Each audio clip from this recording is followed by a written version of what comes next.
The alien capital was a place of grand design and timeless beauty. Towers of silver stone rose toward the pale sky, their shapes curved like flowing rivers. Bridges arched between them, glowing faintly with energy lines that pulsed like the heartbeat of the city. At the center stood the royal palace, a vast structure of crystal and steel, its walls reflecting the light of two suns. For centuries it had been the heart of an empire that stretched across stars, but even in its greatness it held shadows of sorrow. Inside the palace throne hall, the alien queen sat upon her seat of command. She was tall and regal, her skin a soft shade of blue that shimmered in the light, her eyes sharp like blades of ice. She ruled with wisdom and strength, but beneath her calm face she carried a wound that never healed. For 25 years her only daughter had been gone, lost during a war patrol when her ship vanished beyond the borders of their system. The princess had never been found. The queen had searched the galaxy, sent fleets into unknown regions, and listened to every rumor of survivors. But the years brought nothing but silence.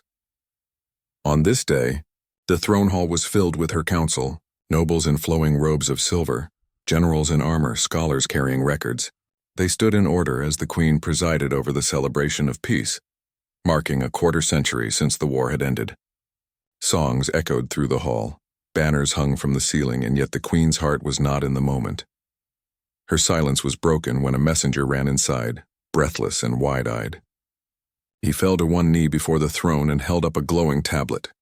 "Your Majesty," he said, voice shaking, "a ship approaches the capital. It carries a signal that should not exist. It carries the royal crest of your daughter." The hall froze. Every noble turned, every general stiffened. The queen's eyes narrowed, sharp as lightning. For a heartbeat she said nothing. Then her voice cut through the silence like steel. "Bring the ship to the landing platform. I will see this with my own eyes." The council stirred with whispers. Some doubted. Some feared. Others clung to a fragile hope. The queen rose from her throne, her long cloak sweeping behind her as she walked through the grand doors. The council followed, their hearts pounding. The landing platform was vast, stretching into the open sky. Winds from the approaching vessel rippled across its surface. The people of the capital had gathered along the edges, staring at the horizon where a craft descended. Its design was unlike any of their empire's ships. It was smaller, built with simpler lines, its metal worn and scarred from long journeys. Yet shining at its front was a symbol unmistakable to all: the crest of the royal family, a mark that had been lost 25 years ago. The queen stood at the front of her guards, her face stern though her heart thundered. The ship settled onto the platform with a hiss of steam and the hum of engines fading into silence. For a long breath, nothing happened. The crowd held still, every eye fixed upon the ramp as it slowly lowered. Out of the mist stepped a figure. She was tall and graceful, with the same shimmering blue skin as the queen. Her hair fell like silver strands, her eyes bright with strength and memory. Time had passed, but her face was the face the queen remembered from long ago. It was her daughter. Gasps echoed across the platform. Some cried out in joy, others in shock. The queen's hands trembled, though she kept them clasped. She had dreamed of this moment, yet never believed it would come. The princess walked forward, each step steady, her gaze lifting to meet her mother's. But she was not alone. Beside her walked a man unlike any in the empire. His skin was pale compared to theirs, his build strong, though not towering, his eyes steady and cautious. He wore a uniform of simple design, marked with symbols of a distant world. A human. The council erupted in whispers. Some stepped back, others pointed. Why would the lost princess return with a human at her side? The queen's eyes shifted from her daughter to the stranger, her mind a storm of questions. The princess stopped a few steps away, lowering her head in respect. Her voice was soft yet clear. "Mother," she said, "I have come home." The queen's breath caught. Her heart surged, yet she did not allow her face to break. She had been a ruler too long, had learned to hide pain and joy alike. "You live," she said at last, her voice firm. "For 25 years I feared you were gone forever. Now you stand before me. Explain. Where have you been? And who is this human beside you?" The princess glanced at the man, her eyes filled with trust. She turned back to her mother. "This is Captain Elias, When my ship was destroyed, I was cast adrift in a broken pod. It was his people who found me. They saved my life. I was raised among them, far from our worlds. I learned their ways, and I learned to survive. Without them, I would not stand here today. The council murmured louder. Some voices rose in protest. Raised among humans, they said. Her mind is no longer one of us, others demanded answers. Why return now? What do they want from us? The queen raised her hand and silence fell. She looked at Elias with eyes that measured every detail. He stood straight, not bowing but not challenging. His expression was calm though guarded, as if he knew the weight of their stares. The queen spoke again, her tone sharp. Captain Elias, you stand upon my world beside my daughter. You bring with you a story many will not believe. Why have you come here? Elias answered with steady words. Your Majesty, I came because she asked me. She wished to return to her people, and I would not let her journey alone. I have no claim upon your world, no demand to make. I am only here because I gave her my word. The queen's gaze lingered on him, then returned to her daughter. In her heart, emotions battled: joy, suspicion, relief, doubt. She longed to embrace her child, yet fear of betrayal gnawed at her. The council's voices pressed against her thoughts, urging caution. Finally she spoke, her voice carrying across the platform. My daughter has returned, and for this I give thanks to the stars. But questions remain and answers must be given. She has been gone too long, and the Empire has changed in her absence. Let the council gather tomorrow. We will hear her story in full. The princess bowed her head in acceptance. Elias gave a slight nod. The queen turned, her cloak swirling as she walked back toward the palace. The guards moved, guiding the princess and the human within the royal halls. The crowd began to disperse, but their whispers did not fade. Word spread across the capital in waves. After 25 years, the lost princess had returned, and with her, a human whose presence none could explain. That night, the city glowed with restless energy. Some celebrated in secret, believing the return marked a sign of destiny. Others feared it was a trick, a danger to the throne. In the palace, the queen stood upon her balcony, staring at the twin moons. Her heart longed to rejoice, to hold her daughter again as in the days of youth. Yet doubt weighed heavy. Who was this human, and what influence did he hold over her child?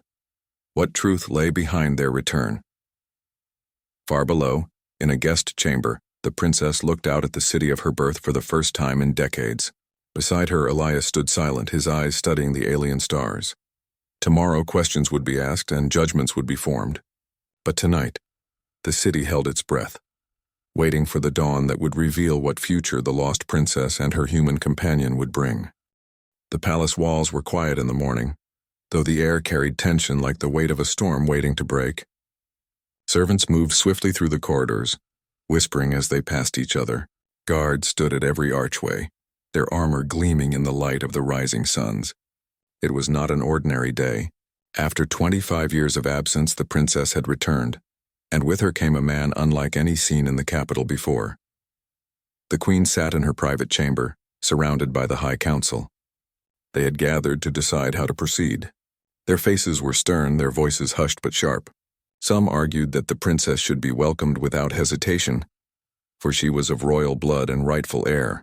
Others spoke of caution, saying she had been gone too long and her heart may not truly belong to their people anymore. But the loudest voices were those that spoke of the human. To them, his presence was an insult, even a threat. No human had ever walked so freely into the royal palace. Their species was small compared to the great empires of the galaxy. Many nobles considered them primitive, little more than explorers who survived by luck. To see one stand beside the lost princess was something the council could not understand. The queen listened to every word, but gave little of her own. Her eyes were distant, her mind caught between hope and suspicion. She had longed for her daughter's return, dreamed of this day countless times, but she could not ignore the questions. Why had the princess returned only now? What bond tied her so strongly to this human that she would bring him here? What story remained hidden behind their calm faces? When the council's voices grew too loud, the queen raised her hand. The room fell silent at once. Enough, she said, her voice steady. I will hear their story from their own mouths. Prepare the throne hall. Let all who doubt listen with their own ears. The nobles bowed and departed, though many carried suspicion in their eyes. In the guest chambers, The princess dressed in the robes of her people, garments she had not worn since her youth. She touched the fabric with quiet wonder, as though holding memories made solid again. Elias stood nearby, adjusting the simple uniform he always wore. His expression was calm, but his thoughts were guarded. He had felt the weight of every stare since stepping into the palace. To the alien nobles, he was an intruder. To the guards, he was a stranger whose presence demanded constant watch. Only the princess's hand upon his arm gave him comfort. "Are you ready?" she asked softly. "I have faced worse than whispers," Elias replied. His voice carried no pride, only steady resolve. "But it is not me they doubt, it is you. They fear you have changed." The princess lowered her eyes for a moment. "Perhaps I have. But is change a crime if it has kept me alive?" Elias shook his head. "If not for change, none of us would endure. You know that better than they do." The doors opened and a guard stepped inside. "The queen commands your presence." The council waits. The princess nodded. Together, she and Elias walked through the long corridors. The walls shimmered with crystals, reflecting their steps in broken light. The sound of their approach echoed, drawing more whispers from servants who bowed as they passed. The throne hall was crowded when they entered. Nobles filled the sides, their robes glittering with silver threads. Generals stood in armor, their faces unreadable. Scholars carried tablets ready to record every word. At the far end, upon the high seat, sat the queen. Her figure was tall and unyielding, her cloak spread across the steps like a river of night. The princess walked forward with her head high. Elias kept close, his stride measured. Every gaze followed them. Some were sharp with distrust, others softened with awe.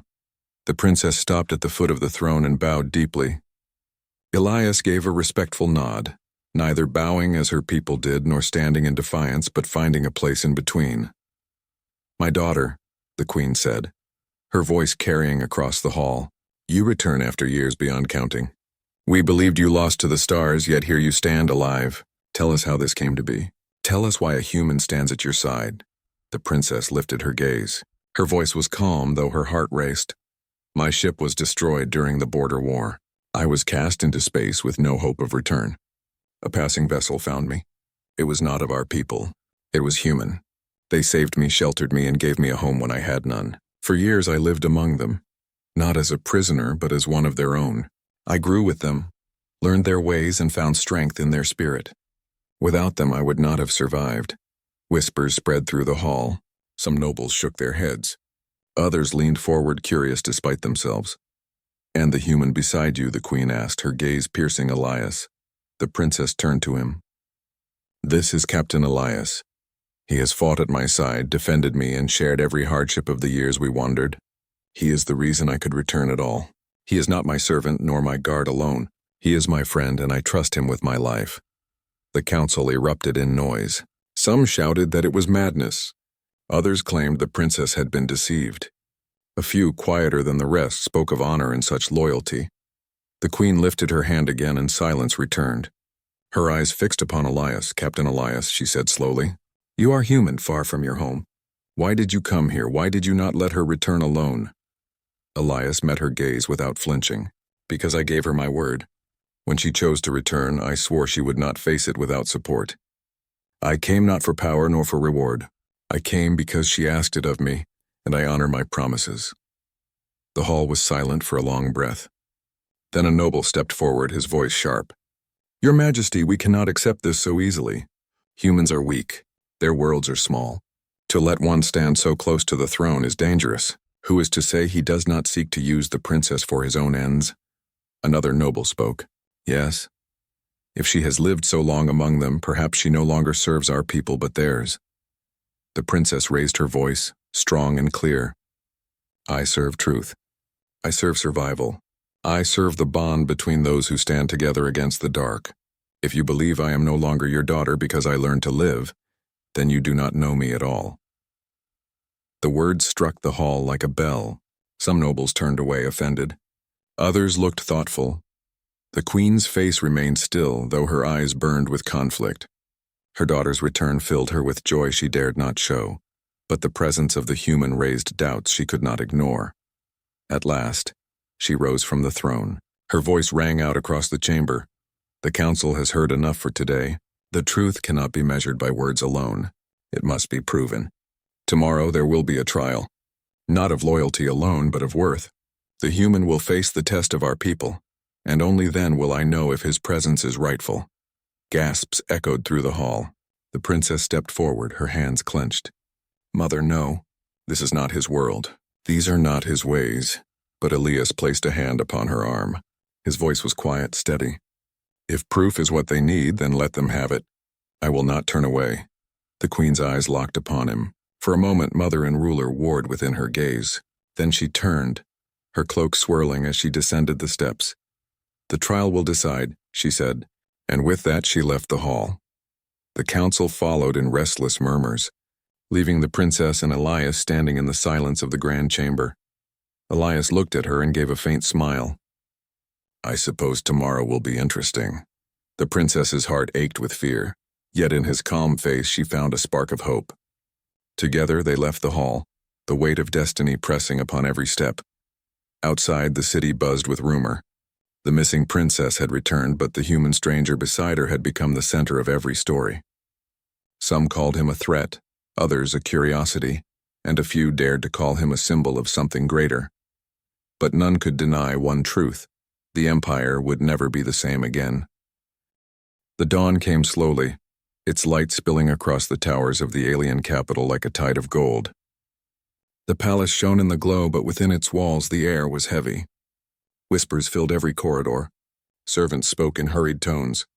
Guards exchanged uneasy glances. The trial that the queen had declared the day before had spread through the city, like fire through dry grass. Everyone wanted to know what fate awaited the human stranger who had dared to stand beside the lost princess. In her private chamber, the princess stood near the window, staring at the horizon. She had not slept. Her thoughts were restless, circling again and again around her mother's words. A trial, a test of worth. The idea filled her with fear, not for herself, but for Elias. She turned when the door opened. Elias stepped inside, his face calm, though she could see the faint shadows under his eyes. He too had not rested, though he carried it differently. You heard the news, she said quietly. I heard it everywhere, Elias replied. The city hums with it. They speak of nothing else. The princess moved closer, her voice sharp with worry. This is not right. You are not one of them. Their trials are not made for humans. They are meant for warriors of my people. If you face them, you may not return. Elias studied her with steady eyes. If I walk away, what do they see then? Weakness? Fear. They already think humans are fragile. If I refuse, it only proves them right. She shook her head, her silver hair falling like a veil. You should not have to prove yourself to them. You saved me. You gave me a home when I had none. That is more than enough. For you, maybe, Elias said softly. But not for them. They need to see it with their own eyes. Your mother needs to see it. Only then will they accept me by your side. The princess clenched her hands, torn between anger and sorrow. She had lived among humans long enough to know their quiet strength, their ability to endure storms that others could not. But the council did not know. To them, Elias was nothing but a symbol of weakness. I fear what they will ask of you, she whispered. Then let me fear it, Elias answered. Your duty is to your people. Mine is to keep my word, and I gave you my word I would not let you face this alone. For a moment she could not speak. Her heart ached, but she knew there was no turning him away. Later that morning, the queen met with her generals in the council chamber. A map of the old trials glowed before them, showing the paths and obstacles designed to test strength, courage, and loyalty. The generals bowed as they explained the dangers. Your Majesty, one of them said, the trial has always been for warriors of our kind. To put a human through it is to risk his life. The queen's gaze was cold. If he survives, it proves what he claims. If he fails, it proves what we already believe. Either way, the truth will stand. A noble spoke from the corner. And if he does survive, what then? The queen's eyes shifted to him, sharp as a blade. Then he will have shown what none of us thought possible. And I will know if his bond with my daughter is more than illusion. The council fell silent. They knew there was no changing her mind. That evening, the city gathered around the grand arena. It was a place of history, carved deep into the earth, its walls rising high with platforms for thousands to watch. Fires burned in tall braziers, casting shadows across the stone. The sound of drums echoed, marking the moment as one of judgment. Elias and the princess were led through the gates. The crowd roared, some in excitement, others in anger, and many in doubt. The queen sat upon a raised seat at the far end, her figure framed by banners of her house. Her eyes followed every step. The princess clutched Elias's arm. "Remember, they will not fight fair. They will push you to your limits." Elias gave a faint smile. "That's all I need. Limits can be moved." The guards guided him forward to the center of the arena. A voice rose clear and commanding, declaring the start of the trial. "The human stranger, Captain Elias, shall face the test of worth. He will endure the 3 challenges of survival, skill, and choice. Only if he succeeds shall his place beside the princess be acknowledged." The crowd thundered with cheers and jeers alike. The first trial began. The ground shifted as great walls rose, forming a labyrinth of stone. Within its twisting passages, mechanical beasts stirred awake. They were built long ago to mimic the predators of wild worlds, their claws sharp, their eyes glowing with energy. Elias entered the maze. The crowd leaned forward to watch. The beasts moved quickly, faster than any human should be able to match. But Elias did not fight them as an alien warrior would. Instead, he used cunning. He lured them into traps, led them against each other, and slipped through gaps too narrow for their bulk. The crowd murmured with surprise as he emerged from the labyrinth without a single wound. The queen's eyes narrowed. She had expected him to fail quickly, yet he had turned weakness into strength. The second trial followed. A platform rose from the ground, floating high above the arena. Upon it stood a series of alien weapons, each unfamiliar to human hands. Elias was told to strike distant targets, each moving swiftly through the air. The crowd whispered. "He cannot do this," they said. "He does not know our tools." Elias picked up the weapons one by one. His hands were clumsy at first, the weight strange, the triggers unfamiliar. But he adapted. Slowly, then steadily, he began to hit the targets. Each strike drew gasps from the watchers. He missed many, but each success showed persistence. He did not stop until the final target was struck. The platform lowered. The crowd was divided. Some laughed at his lack of perfection, others murmured in respect at his determination. The queen leaned back, her face unreadable. She could not deny what she had seen. The third trial was different. The voice announced it as the trial of choice. 2 paths opened before Elias. Down one path, the princess stood behind a barrier of light, trapped in a cage of energy. Down the other path, a device hummed with power, set to unleash destruction across the arena. The rule was simple.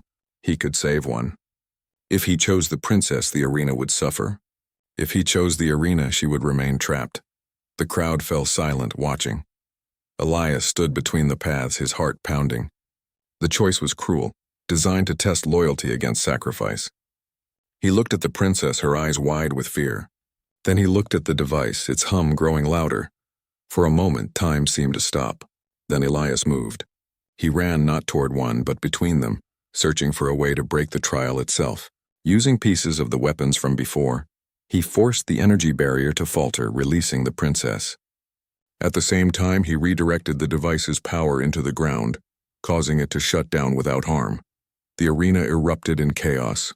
Some shouted in disbelief, others in amazement. The queen rose to her feet, her eyes blazing. He had broken the rules, yet in doing so he had saved both. The trial ended with silence heavier than any roar. Elias stood in the center, his chest heaving, the princess at his side.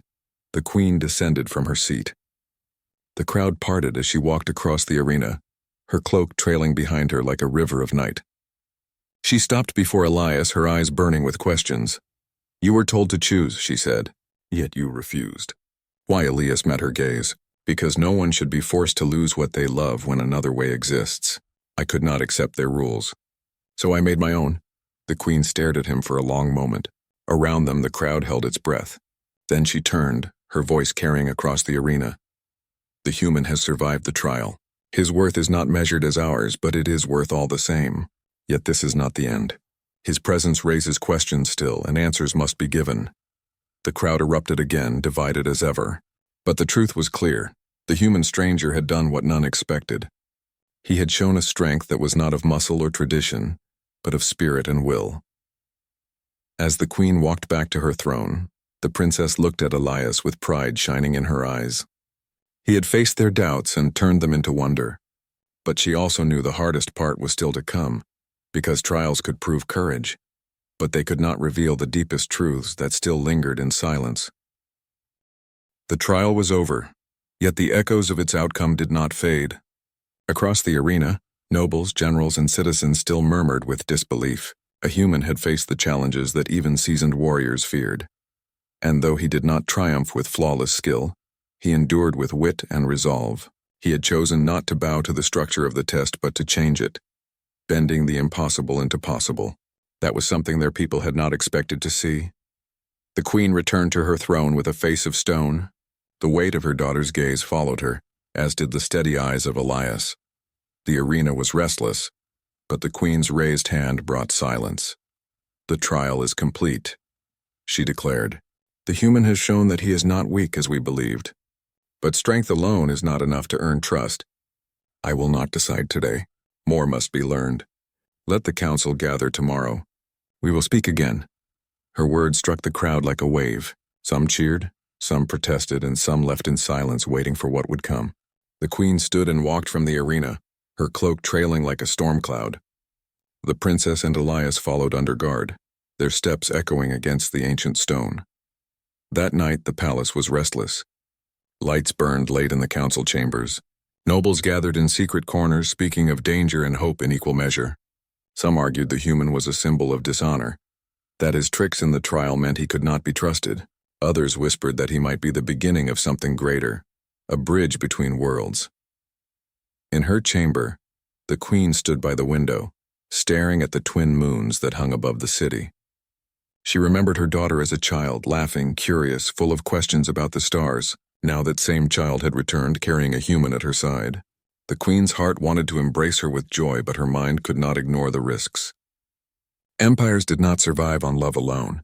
They survived on caution, on strength, on order. When the door opened, the princess entered quietly. For a moment, mother and daughter stood apart, silence stretching between them like a river too wide to cross. "You look at me," the princess said softly. "But you see a stranger." The queen's eyes did not turn. "I see my daughter, but I also see the years I lost. 25 years you were gone, and when you return, you bring a human. Tell me why." The princess stepped closer, her voice firm. "Because he saved me. Because he stood by me when no one else could. When I drifted in the void, it was humans who found me. When I was weak, it was humans who taught me to rise. I could not return alone. He is part of my story now." The queen turned, her face unreadable. "And what is this story you keep hidden? Why only now do you come back to us?" The princess hesitated, her eyes lowering. "Because I was afraid. Afraid that you would not see me as your daughter anymore, but as someone changed. And perhaps I am changed. But is that so terrible?" The queen's lips pressed into a thin line. She wanted to speak harshly, to remind her daughter of duty, but the words would not come. Instead, she said quietly, "Change is not always strength. Sometimes it is weakness." The princess shook her head. "Not this time." They stood in silence again until the queen turned away. "Leave me. Tomorrow will decide much." The princess bowed her head, sorrow in her eyes, and departed. Meanwhile, Elias sat in the guest chamber alone.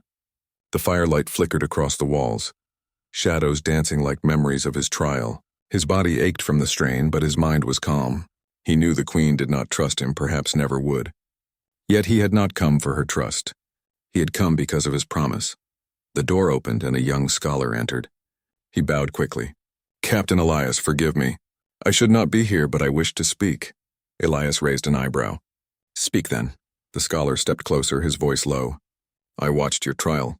You are not like our warriors, but you did not break. Many will not admit it, but you have planted doubt in their hearts. They question what they thought they knew of humans." Elias gave a faint smile. "That is not why I came." "I know," the scholar said, his eyes sharp with curiosity. "But sometimes what we do changes more than what we intend. Be careful. You walk on ground where every step shakes the empire." With that, the scholar bowed again and slipped away. Elias sat in silence, the words lingering in his mind. The next morning, the council chamber filled with voices once again. The queen sat at the head, her presence commanding silence as the princess and Elias entered. The nobles spoke first, each taking their turn. Some demanded the human be sent away, claiming his presence would weaken their traditions. Others argued that the trial had shown something worth considering. A few, though quiet, spoke with wonder of the possibility of new ties between species long apart. The queen listened, her face unreadable. When the voices faded, she turned to Elias. "You have heard their doubts. What do you say to them?" Elias stood tall, his voice calm. "I do not come to take from you. I do not come to rule or to change what is yours. I came only because your daughter wished to return, but I will not deny what I have seen. Humans may not be strong as your warriors or wise as your scholars, but we endure. We adapt, we survive. And in survival there is strength." The hall was silent. His words were simple, yet they carried weight. The princess stepped forward, her voice clear. "He speaks truth. I saw it with my own eyes. When storms came, when enemies struck, when hope was gone, it was humans who refused to fall. That is why I stand here today. Without them, I would be only a memory." The queen rose slowly, her cloak falling about her like wings. She looked at her daughter, then at Elias. Her heart was heavy with conflict, but her decision could no longer be delayed. "The Empire stands on tradition," she said. "But tradition alone does not guard us from what lies beyond the stars. Perhaps it is time we learn not only from our own strength, but from the strength of others. Yet trust is not given in a day. It must be earned." She turned to Elias. "You will remain here as guest, not yet as ally. You will walk among us, and we will see if your actions match your words. Only then will I decide what place you truly hold beside my daughter." Elias bowed his head slightly. "That is fair." The council erupted again, some in outrage, others in relief. But the queen's voice silenced them once more. "This is my judgment. Let it be done." When the council ended, the princess and Elias walked together through the palace gardens. The air was filled with the scent of glowing flowers, their petals shimmering like starlight. The princess looked at him with quiet pride. "You spoke well," she said. Elias shrugged lightly. "I only spoke the truth." They walked in silence for a while before she added, "This is not over. My mother still doubts, but something has changed. She sees you differently now." Elias glanced at her, a small smile tugging at his lips. "And you, do you see me differently?" She laughed softly, the sound light in the quiet garden. "I have always seen you clearly. You do not change, Elias. That is your strength." As they stood among the glowing flowers, the city beyond still buzzed with debate. Some feared the human's presence, others dreamed of what it could mean, but none could deny that the empire had been shaken. The return of the princess was a story that would echo through the stars, and beside her walked a human who had defied expectations. The future was uncertain, but the bond between them was not. And in that bond, new possibilities waited to be born. The weeks that followed were unlike anything the empire had known. A human walked freely within the palace walls, though always under the watchful eyes of guards and nobles who distrusted him. Every step Elias took was measured by whispers. Every gesture weighed as though it could tilt the fate of the realm. At first, he remained quiet, careful not to disturb the delicate balance. But silence could not last. The princess often brought him to places hidden from the Grand Council. The libraries where ancient star charts lay forgotten, the gardens where the oldest trees sang with wind, the marketplaces where life pulsed in color and sound. There, Elias met the people, not the nobles. Farmers, merchants, artisans, and children. They watched him with wary eyes at first, but curiosity softened their fear. They asked questions about Earth, about human lives, about simple things like food, music, and dreams. Elias answered with honesty, never boasting, never hiding. Slowly, the walls of doubt began to crack. The princess walked beside him always, her presence a shield against hostility. Together they laughed with children, studied with scholars, and listened to the songs of travelers who came from distant colonies. The people saw something their leaders did not. Two souls bound not by duty but by trust. In the throne room, the queen heard reports of these moments. She sat in silence, hearing how her daughter and the human mingled with her people, how curiosity grew stronger than fear. She did not show her feelings, yet deep within a storm brewed. She wanted to protect her daughter, yet she also felt the pull of change sweeping across her empire. One evening, she summoned her daughter alone. "You walk the streets with him," the queen said, her voice calm but firm. "You speak of humans as if they are kin. Tell me, what do you truly want from this man?" The princess met her gaze with steady eyes. "I want nothing but what is already there. He does not seek to rule me nor to claim your throne. He is simply Elias. He is my companion, my strength, and my choice. The queen's hands tightened on the armrests of her throne. Choice is dangerous for those who carry crowns. We do not live as ordinary beings. We are bound by duty. I know, the princess replied softly, but I also know duty without heart becomes a cage. You taught me strength, mother. Elias taught me freedom. I do not see why I must give up one to keep the other. The queen turned her face away, torn between pride and fear. Outside the palace, events began to move faster.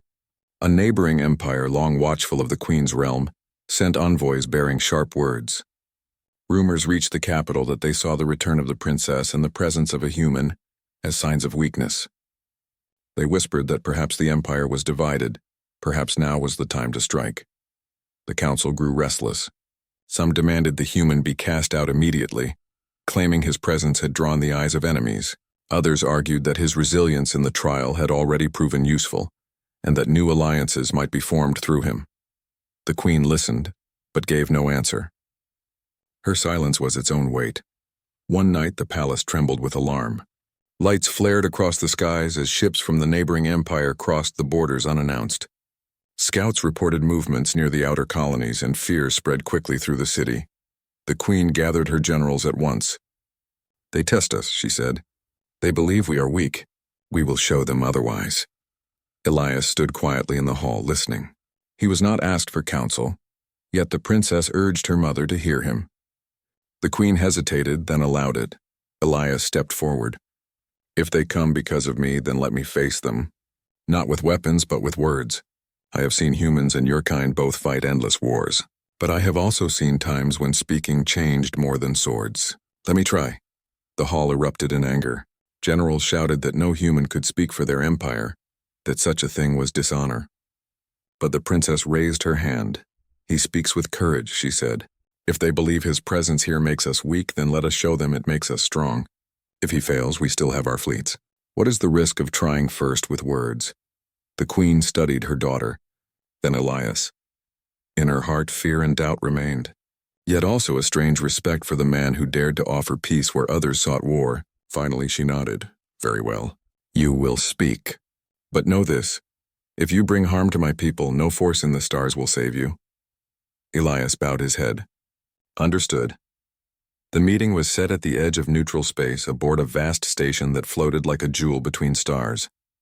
The queen arrived with her daughter, her generals, and Elias at her side. The neighboring empire's envoys entered soon after, their armor gleaming, their eyes sharp with suspicion. The tension in the chamber was heavy as stone. One of the envoys sneered.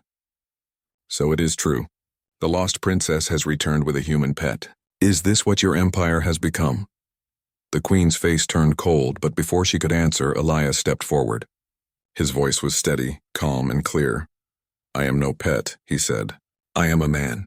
I do not speak here to claim thrones or to weaken your pride. I speak because your fear blinds you. You see me and think weakness. But if weakness were mine, I would not stand here. I endured trials meant to break me. I walked among your people, and they did not break me. Even now, facing your scorn, I do not fall. The envoy laughed harshly.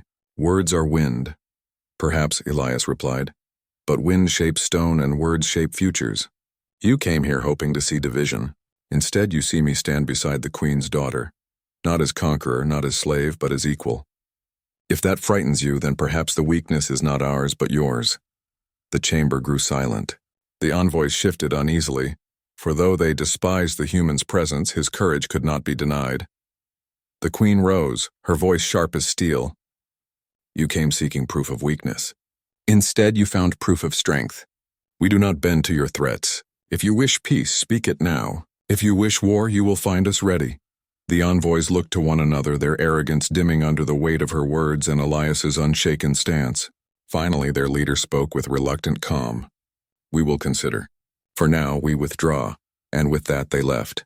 On the return journey, the queen sat in silence, her eyes on the stars. At last, she turned to Elias. You spoke with fire, she admitted. You risked not only your life, but ours, and yet you did not fail. Elias inclined his head. I did only what was needed. The princess smiled, her heart swelling with pride. She touched her mother's hand gently. Do you see now, he is not our weakness. He is our strength. The queen looked at her daughter, then at Elias. The storm in her heart finally began to calm. Perhaps I was blind, she said softly. Perhaps the years stole more from me than I wished to admit. You are not the child I lost. You are something greater. And the man you bring, perhaps he is part of that greatness. The princess's eyes glistened and Elias bowed with quiet respect. When they returned to the capital, the queen gathered her people. In the grand square beneath the twin moons, she stood before thousands. 25 years ago, I lost my daughter, she declared. I believed hope was gone. Yet today she stands here not alone, but with one who has walked beside her through trials I cannot imagine. He is human, yes. But he has shown courage, wisdom, and honor. From this day, let it be known, the bond between us is not weakness. It is the beginning of something greater. The crowd roared, some with joy, some with disbelief, but all knowing history had turned. The princess took Elias's hand. He squeezed it gently, and together they faced the future. Above them, the stars shone brighter, as if the universe itself bore witness to a new dawn. A dawn where human and alien walked side by side, not as enemies but as equals.